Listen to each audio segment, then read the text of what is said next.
Welcome back to my channel. It was minted like countless others. Part of a production run so routine, so ordinary, it barely warranted a second glance.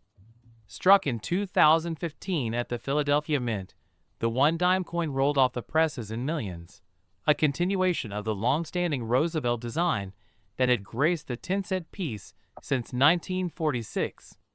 Every detail followed the formula. Franklin D. Roosevelt's profile on the obverse, torch, olive branch, and oak branch on the reverse.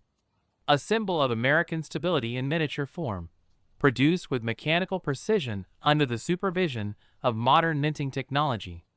Nothing about this batch suggested anomaly. And yet, buried among the flood of silver-tinted discs was one that would defy this pattern. A mistake so subtle it took months to notice, but powerful enough to send quiet tremors through numismatic circles. At first, the error went unnoticed. Why would anyone suspect otherwise? 2015 didn't carry a special commemorative variant for the dime, no major redesign or mint change. But somewhere in Ohio, during a cold January morning just after the holiday season, a mid-level coin collector named Daniel Foster sat hunched over his kitchen table with a magnifying glass, combing through a mixed bag of pocket change. It was a personal ritual, a way to unwind, and perhaps to stumble upon something rare. Most days yielded nothing. But that morning, something glinted strangely under the bulb's light. He picked up a dime. Lighter than expected, it felt oddly brittle, almost as if it lacked the familiar copper-nickel sandwich core. He turned it over once. Then again. A furrow formed between his brows. The edge was wrong. Not smooth or reeded in the typical sense. It was uneven, incomplete, jagged in a way that whispered of something deeply irregular. The obverse struck him first. Roosevelt's profile was off-center, tilted. A shadow of his image appeared to double ever so faintly, as though two imprints had collided in a near-perfect overlap. Yet it wasn't a classic double die. It lacked the consistent stretching or notching typical of such errors. Then Daniel looked closer, and his heart began to race. The word Liberty was partially obscured, compressed along the rim as if forced into too small a space. Below, the date 2015 was struck slightly askew. And then there was the mint mark, or rather, the absence of one. There it was. No P. Not faint, not worn down. Simply missing. Daniel leaned back in his chair, the silence in the room suddenly deafening. Coins without a mint mark from Philadelphia after 1980 were practically unheard of. The P had been standard for decades. Its absence, combined with the off-center strike, the peculiar edge, and the lighter weight, set his pulse quickening. Could it be a planchet error? Or a misfeed during the strike? Either way, this was no ordinary dime. He didn't sleep that night. He spent hours researching known 2015 dime errors. Most listed were minor die chips or surface blemishes, none quite like what he held. It wasn't listed in any online collector's forum. Even the larger databases showed nothing beyond the standard mint errors for that year. He posted anonymously on a message board, careful not to divulge too much. The replies trickled in, and among them, one stood out. If what you're describing is real, that's not just rare. That's unprecedented. The weeks that followed were consumed by consultation. He mailed the coin, insured, double-packed, and shaking, to a professional grading service. The response took longer than expected, and when it arrived, Daniel stared at the envelope for a full hour before slicing it open. Graded MS-65. Error type: off-center strike on transitional blank, missing mint mark. Experimental planchet suspected. Experimental planchet. The words carried weight. Suddenly, the dime was no longer a curiosity. It was a question mark hanging over the U.S. Mint itself. Why would a 2015 Roosevelt dime be struck on an experimental planchet? What else was the Mint testing that year? Had it slipped through undetected? And if so, was it alone? Daniel kept quiet. He listed it once, briefly, in a loader auction, simply to gauge interest. It barely reached $800 before he pulled it. He knew its potential was greater. Time would need to reveal the true appetite. The value of error coins fluctuates wildly, affected not just by rarity, but by the numismatic narratives built around them. Word of the coin began to spread, slowly, cautiously. At a local coin show, Daniel brought it sealed in a hard slab, guarded closely. A few dealers inspected it and raised their brows in disbelief. One offered $4,000 on the spot. He declined. Another reached out days later with a $6,200 offer, claiming he represented a private buyer interested in obscure Roosevelt errors. Daniel still said no. The coin was becoming more than a dime. It was becoming legend. Within a year, whispers circulated that the Philadelphia Mint had briefly run test strikes on alternative blanks, cheaper alloys intended for future low-denomination experiments. But none were officially documented as entering circulation. Could this be one of them? The combination of features, no mint mark, off-center strike, lightweight, uneven edge, pointed toward a rare convergence of production anomalies. Either the mint had been careless, or this coin had defied astronomical odds to be born into the wild. And then, a twist, one that shook Daniel to the core. An anonymous collector from Arizona posted a similar image in an obscure Reddit thread. A 2015 dime with the same missing mint mark, the same off-center strike, and, shockingly, the same featherweight feel. This wasn't an isolated anomaly. There was another. Daniel reached out, cautiously. After a week of messaging, he convinced the user to send a photograph of the edge. The irregular reading matched perfectly. But this coin had something his didn't. A faint outline where the mint mark should have been, like a ghost of a P that never fully formed. A partial strike. This meant not only was the error more than a fluke, it followed a pattern. Perhaps a small batch of blanks had escaped into the production process unnoticed. Perhaps one press, one operator, one moment of machine failure had caused a string of these ghost dimes to be minted and bagged like ordinary coins. Daniel's coin, previously thought to be the only one, was now one of at least two. But his was cleaner, more dramatic in its absence, and possessed a golden phrase on its grading label. Experimental planchet suspected. The Arizona example was ungraded, raw, and slightly more worn. In 2021, Daniel quietly sold his dime through a private network for $32,500. It passed from collector to collector, each more intrigued than the last. A year later, it surfaced again in a boutique auction in Chicago, accompanied by a thick dossier and high-resolution scans. Bidding began at $20,000. By the time the gavel fell, the winning bid had eclipsed $68,000. 2 months later, whispers hinted it had changed hands once more in a private transaction, this time exceeding 6 figures, and still the coin's true nature remained unresolved. The mint never acknowledged any test strikes from that year. No production errors were officially reported. The appearance of a second, then a rumored third specimen only deepened the mystery. Was it an internal test? A planchet from a foreign contract mistakenly used? Or had the mint attempted a quiet material shift only for the experiment to go awry? Collectors began to theorize. Some believed the error was tied to recycled metal source for the test. Others suspected the use of blanks intended for foreign coinage, as the U.S. Mint occasionally mints coins for other nations. One theory claimed that a small batch of prototype blanks meant for a discontinued project had been accidentally integrated into the Roosevelt production line.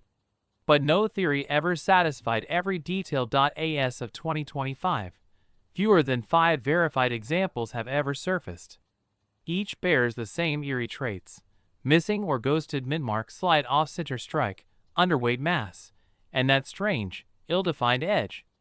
They became known colloquially as the ghost dimes. Their values now depend heavily on condition and provenance. Daniel's original coin, now slabbed, photographed, and referenced in collector circles, remains the most pristine, the most desired. Rumor suggests it last changed hands in a private Swiss vault for an amount north of $117,000. No photographs were released. No confirmation ever came. Only the silence of those who understood the stakes. For a coin meant to be ordinary, routine, forgettable, it became a legend whispered about in hushed tones, passed through white-gloved hands, and studied under microscopes by those searching for meaning in metal. It began in silence, in a batch of millions. And yet, this single mistake, a vanished mint mark, a misaligned strike, a whisper-like disc of mystery, told a story louder than any proclamation. In the world of numismatics, sometimes the smallest error makes the biggest impact. It was supposed to mark a new era, an evolution in American coinage, forged in practicality rather than tradition. In 1965, the U.S. Mint initiated a major transition. Silver, once the lifeblood of dimes, quarters, and half dollars, was stripped from their composition. Rising silver prices and a national coin shortage had forced Congress's hand, and thus, the Coinage Act of 1965 was born. The new dimes would be copper-nickel clad, lighter, cheaper, designed to serve, not to be cherished. Production ramped up quickly, almost aggressively, across the country. Millions of the new dimes spilled from presses, the silver ones quietly disappearing from circulation, hoarded by the wary and the wise. But amidst the industrial churn, something slipped through.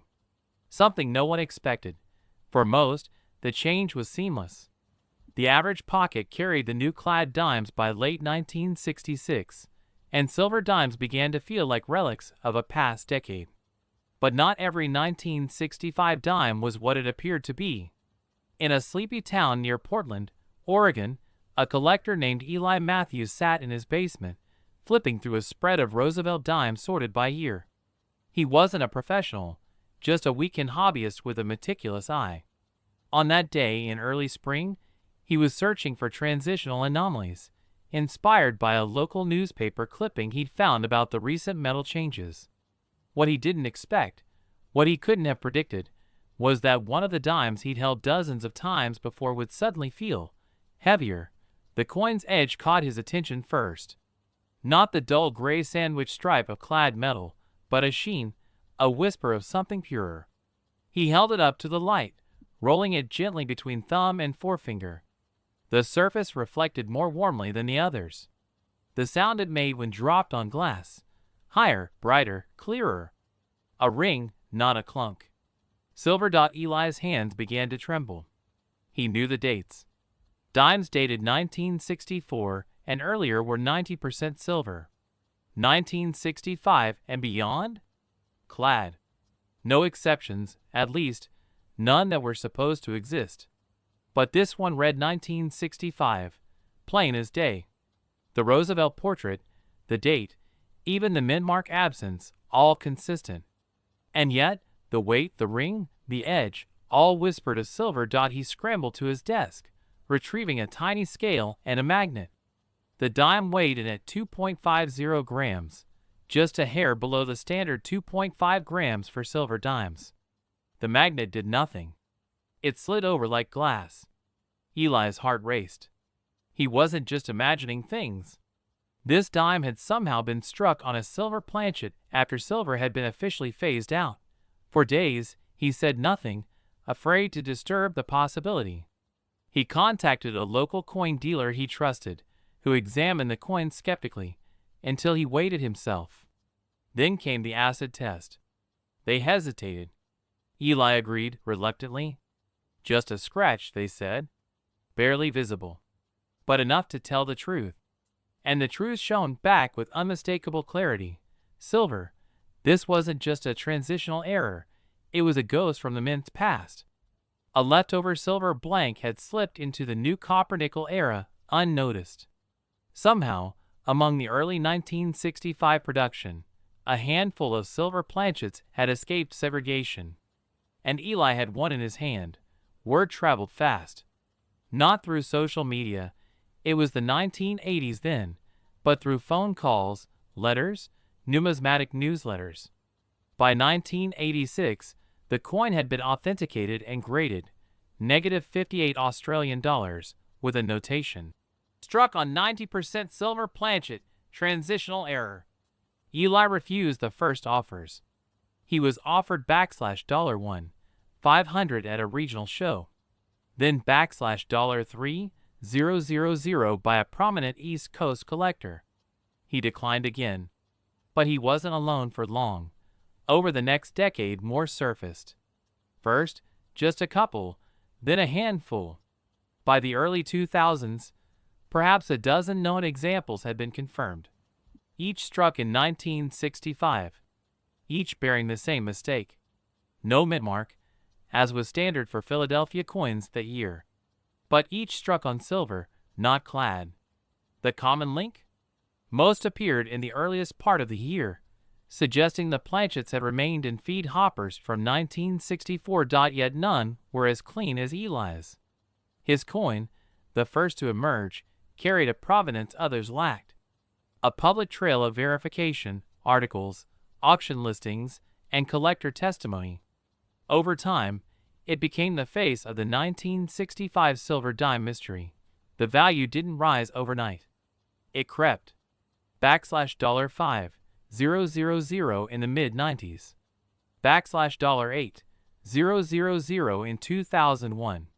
The coin made brief appearances in national auctions before vanishing into a private collection for several years. Then, in 2018, it returned, freshly graded MS-60 after a meticulous conservation. Its presence created a stir. Collectors debated the ethics of removing surface marks to improve eye appeal. But the market didn't care. Bidding was fierce. The coin hammered at $18,750. Eli, now in his 70s, received a letter from the winning bidder, an anonymous collector who simply wrote, *, "Thank you for recognizing what most would have missed. You didn't just save a coin, you preserved a mistake history almost buried." By 2023, the known number of silver 1965 dimes sat at 15 confirmed specimens. Some were off quality, scratched, or worn to near oblivion. Others hovered near mint state. But only a select few retained the legacy of discovery. Eli's dime, thanks to the historical documentation surrounding its emergence, remained the most desired. Then, a surprise. A sealed bag of unsearched dimes from a Federal Reserve shipment, unopened since 1965, was auctioned in California. Amidst the press coverage, one detail leaked. 2 of the coins tested positive for silver. That brought the known total to 17. But it wasn't enough to dampen the demand. These weren't just transitional errors. They were artifacts of institutional shift, living metal traces of the end of America's silver coinage. And collectors knew it. When Eli's dime went up again for auction in April 2024, the room buzzed. Not just for the coin itself, but for what it represented, a perfect anomaly, born of policy change and mechanical oversight. The bids climbed fast, $20,000, $25,000, silence at $30,000. Then it jumped on a phone bidder upped it to $37,000. Hammer down. Today, the 1965 silver dime sits among the most treasured U.S. error coins ever found. Not because of elaborate design or flashy flaw, but because it was never meant to be. In a year that marked a line between 2 eras of coinage, it slipped through that line unnoticed. A survivor from a disappearing world, sealed in copper-nickel disguise, and the one held by Eli, the very first to surface, the one that rang different in a basement decades ago, now carries an estimated value of $41,000. All from a coin that was supposed to be ordinary. All from a mistake no one saw coming. It had been nearly 4 decades since Roosevelt dimes lost their silver shine, and by 1999, the coin had become an afterthought in the pockets of millions. America was turning the page into a new millennium. The economy was booming, the internet was spreading like wildfire, and the U.S. Mint was preparing for the release of the State Quarters program, which would go on to captivate a generation. But behind the scenes, while focus shifted to larger, flashier coins, something quietly went wrong. A mistake, small and precise, slipped past the mint's modern machinery. It was buried in a sea of dimes, unnoticed, unassuming, until someone paid closer attention. In rural Wisconsin, a high school history teacher named Sarah Whitmore had a habit. Every Friday afternoon, she stopped at the local grocery store, paid in cash, and asked for her change in coins. She wasn't a collector in the traditional sense. She simply found something comforting in sorting through coins. A tactile reminder of history's silent march. Roosevelt, Mercury, Barber, names she taught her students every year, now dancing across her kitchen table on quiet evenings. One evening in March 2002, Sarah was stacking a small tower of 1990s dimes when something odd caught her eye. A 1999 dime, perfectly centered, clean in design, but off in its finish. The surface seemed smoother, almost polished. But it wasn't the texture that stopped her. It was the rim. The lettering on the coin's edge bled slightly into the field, making Liberty appear thicker. More curious still, the reeded edge was oddly faint, nearly flat in some spots, almost melted. She grabbed her magnifier. The mint mark, a P from Philadelphia, looked slightly tilted, as if it had been repunched or perhaps stamped out of alignment. But the real puzzle lay just beneath the portrait, where Roosevelt's neck faded into the coin's background. A faint doubling shimmered, unusual, unnatural. Sarah hesitated. She'd heard of double dies before, but never thought she'd find one herself. She took the coin to a nearby coin shop in Madison. The dealer, an older man named Carlos, who had worked with coins for nearly 50 years, frowned as he examined it. He rotated it, tapped it, weighed it. 2.27 grams, normal for a clad dime. Then he turned to her slowly and asked, "Where did you get this?" Carlos had seen error coins before. He'd even owned a 1969 double die set at one point. But this 1999 dime, was different. It had characteristics of both a misaligned die and a minor double die obverse. Not dramatic, not flashy, but clear enough under magnification. Even stranger, it seemed to show light remnants of cladding missing on the reverse, a faint copper tint bleeding through the torch's base, where it should have been silver-colored. They sent it off for grading. Weeks passed. Sarah thought of it often, unsure whether she'd simply fallen for an illusion. Then came the call, confirmed. 1999 Roosevelt dime, multiple errors, obverse doubling, off-center cladding exposure, strike through. Graded MS-64. Not just an oddity, it was a full-blown mint error, compounded in a single coin. Sarah's coin wasn't alone for long. Within months, another surfaced in Arizona, different details, same year. That one had a strong reverse strike-through, where some foreign material had lodged itself during the minting process. A third appeared in Florida, missing a full layer of outer cladding on one side. All 1999. All Philadelphia mint. Word began to spread among error collectors.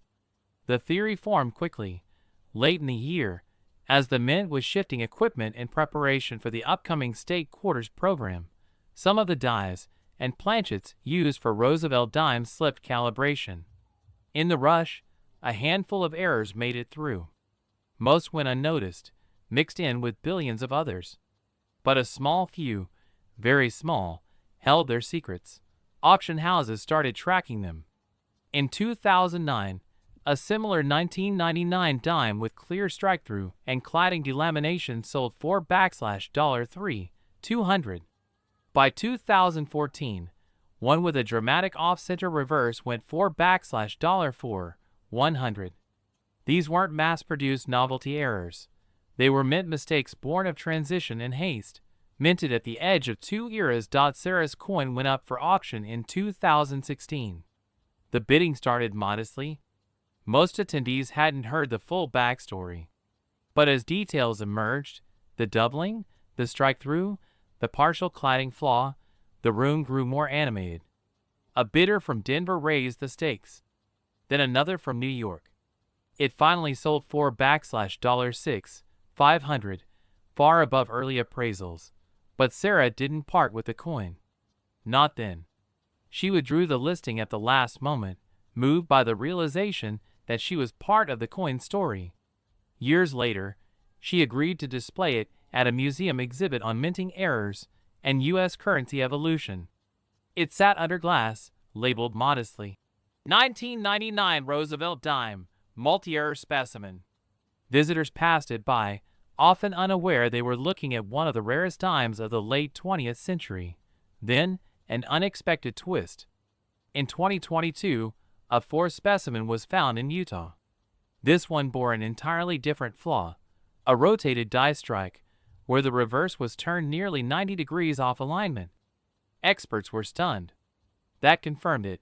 1999 wasn't home to just one type of dime error. It had several, each linked by faulty procedures or overlooked quality checks during the late-year minting process. By 2024, the number of known multi-error 1999 dimes remained under 10. Each was unique. Each had its own defect. But Sarah's coin, now a centerpiece of collector lore, was still the only one with all three issues, doubling, strike-through, and cladding flaw, in one coin. When she finally allowed it to be sold in early 2025, the collectors were ready. Bidding was private, conducted through a digital auction house with sealed offers. When the results were released, it shocked even longtime numismatists.